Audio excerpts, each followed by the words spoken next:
free. We talk about him a lot. Yeah. Sam Bankman, free. Free. Is he the Jay Gould of our era, or is he the J.P. Morgan of our era? I think Is he Vanderbilt? he could be, Is he Harriman? possibly. Is he the credit mobilier scandal? See Carnegie. Or is he the Bernie Madoff or Al Capone? What else is the media hiding from us? What are we going to find out now that the election's over? Let's bring in a former Democrat, Tulsi Gabbard. She's a Fox News contributor and former presidential candidate. Isn't it interesting, Tulsi, how all this stuff comes out after people voted? Yeah, you know, Brian, I was reading through these articles, and the thing that dawned on me, it reminded me of the 8 years that I served in Congress and how very quickly after getting there, I saw how this permanent Washington establishment is a whole lot like high school. There's a lot of really immature, self-serving people. You have gossiping and cliques and, you know, who's getting invited to what party, and you've got the cool kids sitting in one area and you know, the outcasts sitting in another. And yet these are the people who are supposed to be the most serious in this country, making heavily consequential decisions. I saw the same thing on the presidential campaign when I ran for president on the debate stage. I was ready to go in and speak to the American people about I'm offering to serve you as your commander-in-chief and your president. Here are the serious issues that are facing us: a new Cold War, a nuclear arms race. Nobody in the media wanted to talk about this. They were talking about nitpicky things between one candidate or another candidate, not actually thinking about what's in the best interest of the American people. And so, it's like you said earlier, what we're seeing out here is the media feels so betrayed by their friends in the White House because they didn't get invited to the party. That's really what this is all about, the cozy relationship, the dangerously cozy relationship between the media and these politicians and bureaucrats in Washington. You know what's interesting? The CBS story in particular, Tulsi, really struck me because they pretended they just found forensic experts to go through a laptop that just had years of personal photos and horrible photos and hookers and crack and emails that could have been verified by a phone call. Hey, Devin Archer, is that your email to Hunter Biden? But CBS had no interest, and we know what social media did to it.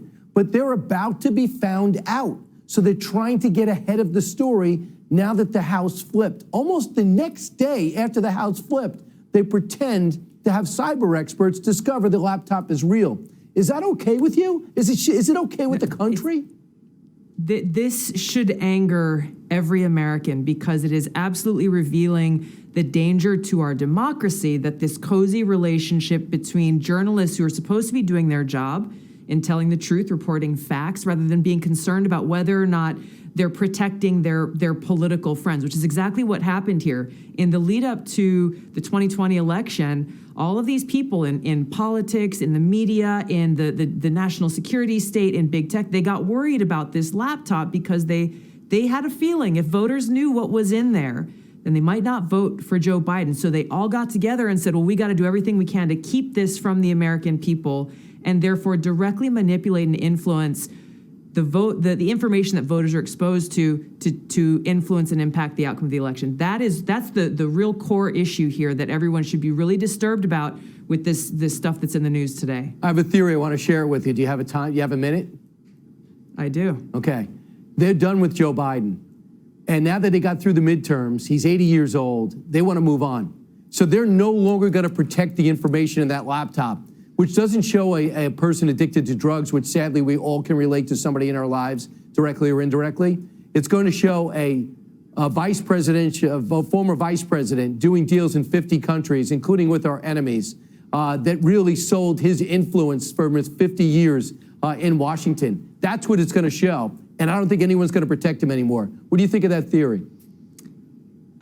You may be right. I don't know. I tend to lean towards the reality that I've seen for the years that I spent in Washington is these people are more self-serving than that. And they're looking out for themselves, not wanting to get caught looking bad or not doing their job. And like you said, they're scrambling now because the facts are coming out. Right. And now they're trying to pretend like, oh, well, now we're actually going to do some serious hard-hitting reporting when really it's been transparent all along. They only care about themselves. Right. And I'm so glad you're a contributor. You did a great job filling in for Tucker. Have a great Thanksgiving. I appreciate that. Thanks.